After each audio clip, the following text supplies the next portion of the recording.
हर हर महादेव, कैसे हैं आप सब। होली के दिन आने वाले हैं और इन होली के दिनों में सबसे ज्यादा किया जाने वाला जो तंत्र है वो ये 5 तरह का तंत्र है जो मैं आपको बताने वाला हूँ। अब आपको लगेगा कि होली के दिन में तंत्र मंत्र बहुत ज्यादा होता है तो हर एक तंत्र मंत्र बहुत ज्यादा होगा। नहीं, हर एक तंत्र मंत्र होली के दिनों में ज्यादा नहीं होता है। कुछ तंत्र मंत्र इन दिनों में नहीं किए जाते। जैसे किसी को अगर वशीकरण करना है तो होली के दिनों का चुनाव कभी नहीं किया जाएगा। ठीक है। जैसे कभी किसी का व्यापार को बंधन लगाना है तो होली के दिनों का चुनाव कभी नहीं किया जाएगा। जैसे कभी किसी को कोई बीमारी देनी है तो होली के दिनों का चुनाव नहीं किया जाएगा। तो मैं आज आपको वो 5 तंत्र बताने वाला हूं जिसका वेट कर रहे होते हैं बहुत सारे तांत्रिक के जब होली आएगी तब इन तंत्रों को हम सिद्ध करेंगे, ताकि इनकी एक्यूरेसी हमेशा 100% हो जब भी हम इन तंत्रों को परफॉर्म करें। और ये कौन से तंत्र है, मैं फर्स्ट टाइम इंटरनेट पर ये सब आपको बताने जा रहा हूं कि किन 5 तंत्रों का इस्तेमाल सबसे ज्यादा किया जाएगा, किन 5 तंत्रों को सिद्ध किया जाएगा इन होली के दिनों में, और कैसे हम लोगों को इससे सुरक्षित रहना है इसके बारे में भी मैं आपको थोड़ा थोड़ा जो है बताता जाऊंगा। ठीक है। तो चैनल पर अगर आप पहली बार आए हैं तो चैनल को सब्सक्राइब कर लेना, वीडियो अच्छी लगे तो इसे लाइक कर देना और अपने साधक मित्रों के साथ और अन्य फैमिली मेंबर्स के साथ इसे शेयर जरूर करना। ठीक है। तो होली के दिनों में विशेष रूप से कुछ तंत्र ऐसे होते हैं जिन्हें कहा जाता है कि आप होली के दिनों में करोगे तो वो ज्यादा अच्छे से सिद्ध होते हैं। तो वैसे तो तंत्र की कोई भी क्रिया आप समय के अनुसार कर सकते हो, लेकिन होली के दिनों को विशेष माना गया क्योंकि जो एक्यूरेसी इन दिनों के अंदर उस तंत्र को परफॉर्म करने में आएगी या सिद्ध करने में आएगी वो एक्यूरेसी नॉर्मल डेज में आपको नहीं मिलेगी। ठीक है ना। तो सबसे पहला जो तंत्र होता है जो होली के दिनों में सबसे ज्यादा अघोरी और तांत्रिक लोग सिद्ध करते हैं, जिसे कहते हैं जिन्न या फिर ब्रह्म राक्षस का मांस मदिरा वाला जो तंत्र है, इसको एक्टिवेट करना। अब बेसिकली क्या होता है कि सबसे पहले जो मांस मदिरा का सेवन होता है, आप देखोगे कि हमारी होली पे मांस मदिरा का सेवन बहुत बढ़ जाता है। ठीक है ना। और कुछ अघोरी और तांत्रिक लोग क्या करते हैं कि जो प्रचंड शक्तियां हैं, जैसे ब्रह्म राक्षस एक तामसिक रूप में एक प्रचंड शक्ति है, जिन्न एक प्रचंड शक्ति है तामसिक रूप में, तो इनको मांस मदिरा से एक्टिवेट करने की कोशिश होती है, वो होली के समय पे की जाती है। मैक्सिमम जितने भी जो केस देखोगे ना जिनके ऊपर होली में तंत्र हुआ है, उसमें आप पाओगे कि किसी ने मदिरा के अंदर, शराब के अंदर तंत्र करके सामने वाले को खिला दिया, या किसी ने मीट के अंदर तंत्र करके सामने वाले को खिला दिया। ठीक है ना। तो वो जो व्यक्ति वो खा लेगा इन दिनों के अंदर और जिसके ऊपर तंत्र हो जाएगा, उसकी काट करनी मैं कहता हूं कि 250 गुना मुश्किल हो जाती है, क्योंकि ये इतने एक्यूरेट दिन होते हैं कि अगर ऐसा तंत्र किसी व्यक्ति पे कर दिया जाए ना तो सामने वाले व्यक्ति का मरना तो एकदम ऐसा लगा लो कि 91.99% है ना, वो कंफर्म हो जाता है। तो एक तो इस तंत्र को बहुत ज्यादा कंफर्म करते हैं बहुत सारे तांत्रिक। अच्छा, सिद्धि करेंगे, जिन की सिद्धि करनी होगी तो ये दिन चुनेंगे, ब्रह्म राक्षस सिद्ध करना होगा तो ये दिन चुनेंगे, और उनसे अगर कोई काम लेना होगा तो ये दिन चुनेंगे। तो इन दिनों के अंदर एक तो है ना, ये जिन और ब्रह्म राक्षस को मांस मदिरा के थ्रू बहुत जल्दी एक्टिवेट किया जाता है और इनको एक्शन में डाल दिया जाता है। तो एक तो ये वाले जो तंत्र होते हैं ये बहुत ज्यादा परफॉर्म किए जाते हैं। ठीक है। दूसरे जो तंत्र होते हैं उसे कहते हैं कि आप हांडी को उड़ाना भी कह सकते हैं, कुछ जगहों पर हांडी उठाना भी कहते हैं, और कुछ जगहों पर कहते हैं इसे हांडी का मसान तंत्र।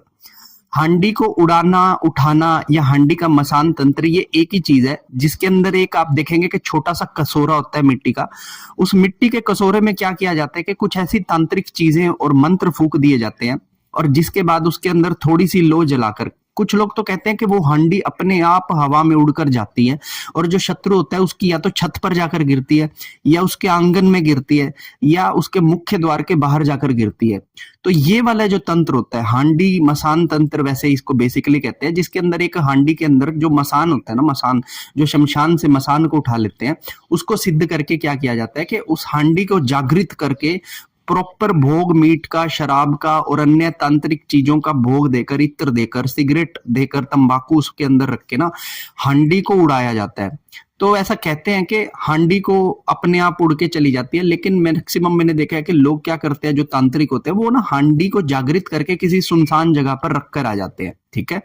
तो कई जगह पर इसे हांडी उठाना भी कहते हैं, कई जगह पर इसे हांडी उड़ाना भी कहते हैं, लेकिन बेसिकली ये क्या होता है, हांडी का सिंपल एक मसान तंत्र होता है जिसे सिद्ध किया जाता है या फिर इस चीज का अटैक बहुत ज्यादा किया जाता है दूसरों के ऊपर, ठीक है। तीसरी तरह का जो तंत्र होता है उसमें कहता है कि जो शमशान की जो मसानी होती है, ये वाले तंत्र उसमें आते हैं, क्योंकि शमशान की जो मसानी माता है ना, वो इन दिनों के अंदर आएगी तो बहुत उग्र रूप में आएगी, उसके पीछे 1,00,000-2,00,000 प्रेत चलकर आते हैं। और अगर किसी ने मसानी माता को इन दिनों के अंदर शमशान की मसानी को सिद्ध कर लिया, तो भविष्य के अंदर अगर किसी ने उसको नजर भी उठा के देख लिया तो वो उस क्रिया से बहुत सारे लोगों का नुकसान कर सकता है। मेरे पास ऐसे भी कई सारे केसेस आए हैं जहां पर इसी क्रिया के द्वारा बहुत सारे लोगों के घर पर तंत्र किया गया। तो मैक्सिमम जो तांत्रिक होते हैं या घोरी होते हैं, इन दिनों के अंदर वो क्या करते हैं, शमशान की मसानी को सिद्ध करने की कोशिश करते हैं, ठीक है।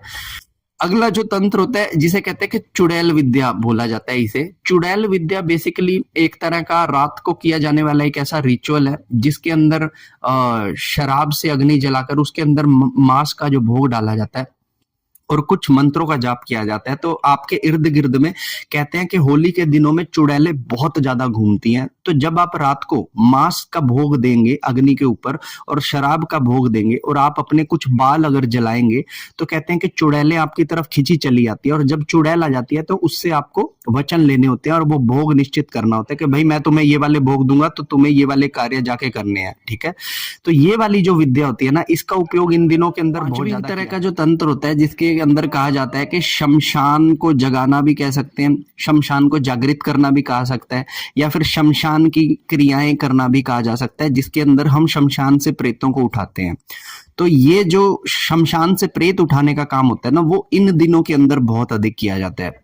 तो यहाँ पर तांत्रिक लोग क्या कहते हैं, क्योंकि उनको चाहिए होते हैं कि जब वो भविष्य में तंत्र को परफॉर्म करे तो उन्हें एक्यूरेसी मिले, तो इन दिनों का चुनाव करेगा तो वो शमशान को जागृत करते हैं रात्रि के समय पे। होली की रात्रि को तो डेफिनेटली शमशान जागृत करके आपके बहुत सारे शमशानों में बहुत सारे प्रेतों को उठाकर लेके जाया जाता है, ठीक है ना।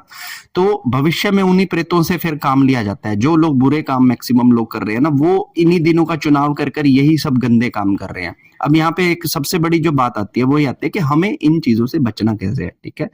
पहली तो चीज एक मैंने आपको बता दी कि मैंने पिछली वीडियो में आपको बताया कि 20 उपाय मैंने आपको दिए हैं, वो वीडियो आप जाकर देख लेना, आपको पता लगेगा कि आपको बचना कैसे है, ठीक है। लेकिन एक चीज मैं आपको बताता हूँ कि अगर आप होली के समय में अपने साथ हमेशा पीली सरसों को कैरी कर कर रखते हैं, तो पीली सरसों आपकी हर एक बड़े से बड़े तंत्र से आपकी रक्षा करती है, ठीक है। दूसरी चीज, अगर आप होली के दिनों में गौमूत्र से अपने मुख्य द्वार को डेली धो रहे हैं, ठीक है, तो आपके घर के अंदर कोई भी तंत्र प्रवेश नहीं कर पाएगा, ठीक है। आपका जो भी तांत्रिक क्रिया या कोई प्रेत या कोई जिन जब भी आपके पीछे लगेगा तो वो आपके घर के बाहर ही रुकेगा, अंदर एंटर नहीं कर पाएगा, ठीक है।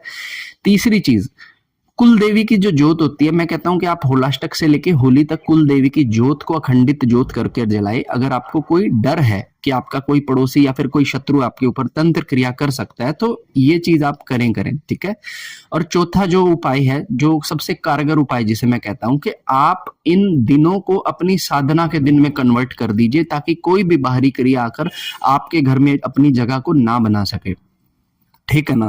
क्योंकि जितनी नेगेटिविटी इस समय पे बड़ी होती है, ये शुभ काम देखेंगे आप सबने बंद कर दिए। क्यों बंद कर दिए? क्योंकि नेगेटिविटी बड़ी हुई है। तो प्रोटेक्शन में अगर हम कोई साधना करते हैं, किसी मंत्र का जाप करते हैं, जैसे मैंने आज रूटीन ले लिया कि मैं बजरंग बाण करूं 11 बार प्रतिदिन, तो 8 दिनों तक मैं बजरंग बाण का अगर 8 दिन एक दीपक लगाकर या धूप लगाकर अगर बजरंग बाण कर रहा हूं, तो मेरी और मेरे घर वालों की सुरक्षा सुनिश्चित होती है, ठीक है।